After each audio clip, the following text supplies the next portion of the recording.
Hello everyone, my name is Rafal and I would like to welcome you to another episode how I create this headshot. And today we're going to be talking about this particular image, and I picked that image purposely because I've been receiving a lot of messages from you guys, and one of the main questions you guys have been asking is about the locations where we should shoot our headshots, and that you guys are limited. There's no uh, interesting places, and it's really difficult to find some spot where you guys can create something artistic, something very interesting. So that's why I picked this image, because I just want to show you can create amazing headshots in pretty much any location, and sometimes even the location looks kind of awful and it seems like there's nothing what we can do, but we have to kind of look a little bit a different way, and I would like to discuss this entire topic throughout this vlog. So we're gonna of course go through the lighting, the settings, we're gonna go showing you all the little details. Also, we're gonna go through my entire retouching process to show you how you can actually elevate some of those components of your image. So I think this is going to be quite interesting for you guys, so don't feel that even if you get to certain places and doesn't look nice, I'm sure you guys going to be able, after watching this vlog, to create something very interesting. So this is the image. I'm not going to show you how the image look straight from the camera. We're going to talk about this a little bit later, but let's start and let's kind of look at the behind the scene and where I shot this image. So this image was created about a year ago, and I shot this during my headshot photography workshop in Calgary, and we actually rent a place in school. So there's not much room in the classroom, so we had to basically go outside, and we shot this image in the hallway. And you guys probably can see there's nothing, I would say, nice about this place. There is some old shelves, the lighting is all over the place, it's quite messy, and even the participants of this workshop, they were kind of like blown away that we're going to be using that hallway to create a headshot. So in this particular case, as you guys probably can see, and everyone who was watching my previous videos, you guys probably can see the lighting didn't change much. So I use my two Elinchrom deep octas with my speed lights, and in this case, to actually create something interesting, I added additional light in the hallway. So I actually put that light with the blue gel on it down the hall, and I think that light was around 5-6 meters away. And as I mentioned a few seconds ago, I actually added blue gel on it to create this really interesting blue haze in the background. Also, you guys probably can notice on this background there is some additional lights, which I also incorporate them into the shot, and those lights were giving me really warm yellow light. So when we actually mixed those two, the effect was quite nice. Also, what I would like to mention, that in this particular case, the hallway gives you this really nice lines, and that's why I shoot a lot of my corporate stuff in the hallways, because they give you this dimension, they give you this lines, and then when you starting actually blurring the background, you can create some very interesting patterns.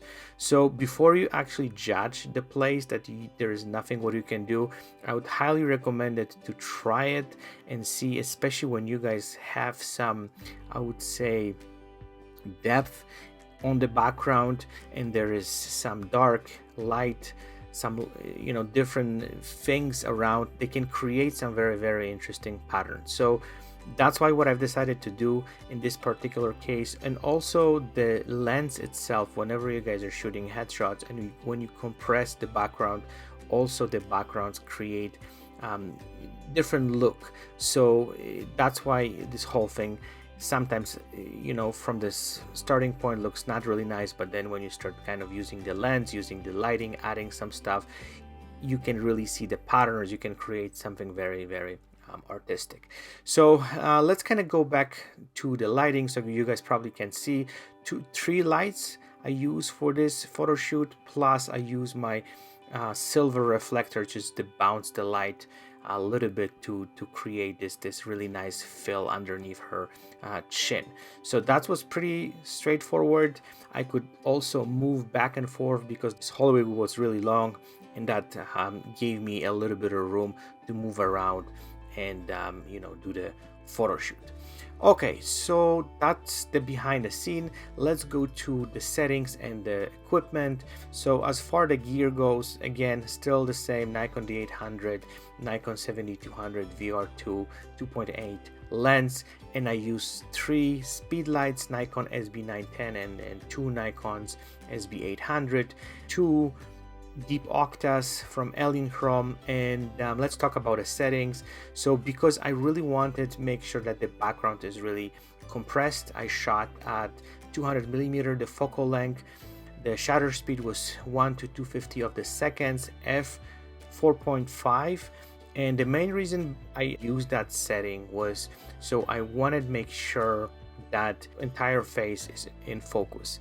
And that's something that a lot of people kind of getting confused, and they want to shoot at 2.8. I don't recommend this because every small move gonna kind of throw you out of focus. And because this hallway was really long and I have this really nice depth behind the subject, I didn't have to worry about blurring the background, because even at f 4.5 I got a lot of blur. And ISO, I was shooting at 320, and the main reason this hallway was kind of a little bit dark, and I just want to open up some of those shadows and allow the light a little bit work a little bit better. And the white balance, again, I was setting that up manually to my speed lights, and I set it up to 5000 Kelvin. Okay, so let's go to the main image. So this is the image which was already retouched, and so this is the final shot. And let's go through my entire retouching process, and I'm gonna kind of show you a few little tricks which hopefully will kind of help you a little bit to actually just bring the background to the life. Because sometimes whenever we get stuff straight from the camera, we're not happy, but we're living in the digital era, and we can do a lot of stuff in post-production, and we can tweak colors, we can tweak tones, we can do a lot of little things which are going to make this background even more interesting. Okay, so this was the original image. That's how this whole thing came out straight from the camera. So you guys probably can see the blue is really saturated and rich.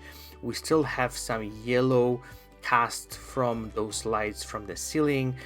And of course the image itself, she had a really good makeup done, so I didn't have to worry too much about retouching the skin, because the skin already looks pretty good. We still have to do some little adjustments here and there, but the makeup itself, like, done probably the most of my hard work when it comes to the dodge and burn, because she did really good job on that. I work a little bit with the colors and tones, but we're going to talk about it step by step. Okay, so the first step, what I've done, I went through, removing some of those most obvious stuff.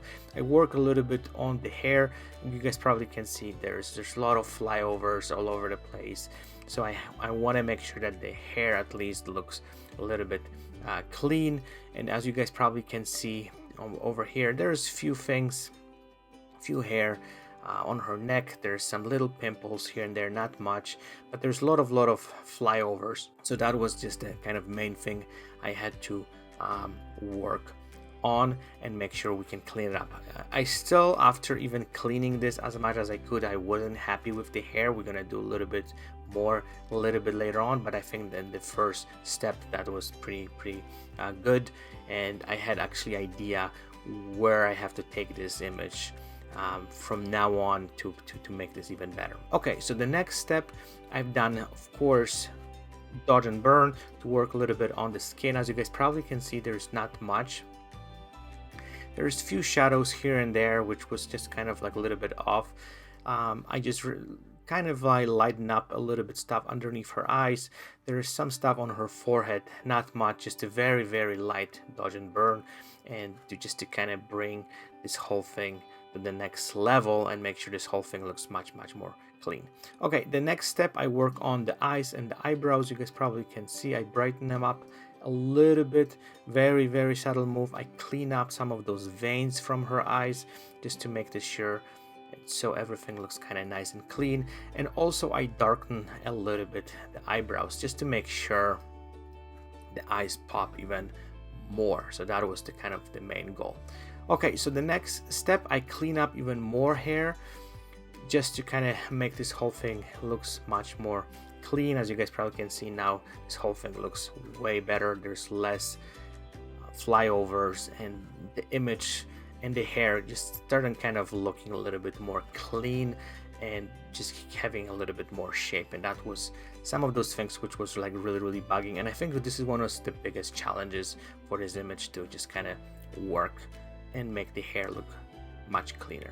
Okay, so the next step, of course, I did a little bit of color toning, and I've done a little bit of contrast just to kind of bring those colors and those tones a little bit more saturated, just to kind of give this image a little bit more pop, and especially with her red hair, a little bit extra saturation, just give the hair much more richest color.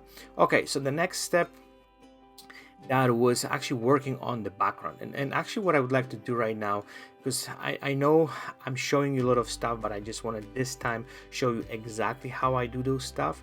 So as you guys probably can see, I change a little bit of the background colors. I just give the background a little bit lighter blue, because I think it was just way too strong, and I just want to make something which is going to pop even more. And I'm going to show you right now how I do it, because this is something what a lot of people are asking me, like how you adjust those stuff. So the process is actually really simple. So what you do, you go to filter, then you go to camera raw filter, and it's going to pretty much open the image in a separate window. And there is actually one option here which is called color mixer. And when you go to color mixer, you have like 3 different options. It's hue, saturation, and luminance. And what we can do, we can actually like literally change colors to whatever we want. And we can do tons of cool stuff. So we can change the color, for example. We can, let's say, I'm going to show you a little bit what we can do. The next step, what we can do in saturation, we can add those colors, specific colors, additional saturation, so we can do a lot of cool stuff.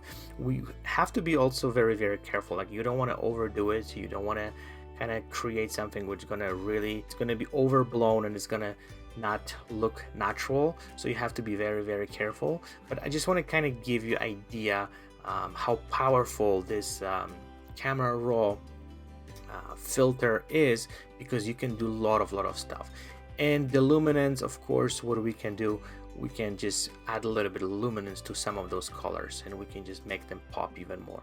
So as you can probably see, there's tons of stuff what we can do here, and we can just really work on those colors and then create something very interesting. So whenever you get the shot, and then let's say you see the colors are a little bit off and you're not really happy with the tones and stuff, this particular panel allows you to do a lot of cool stuff, and you can really bring those tones, the colors, the saturations to another level.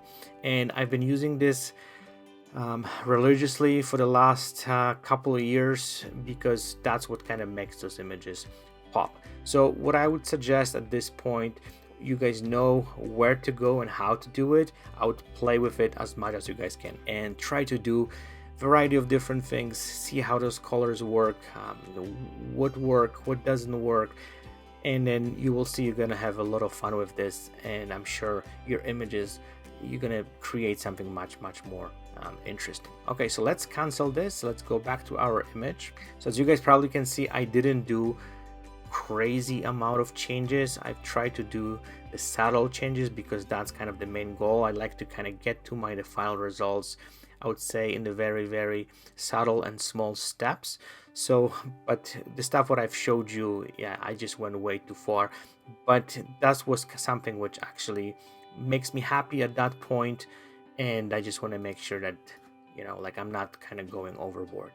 Okay, so the next step, I actually add a little bit of yellow to actually those lights from the background. I just want to make sure that they pop a little bit more, and I use selective color.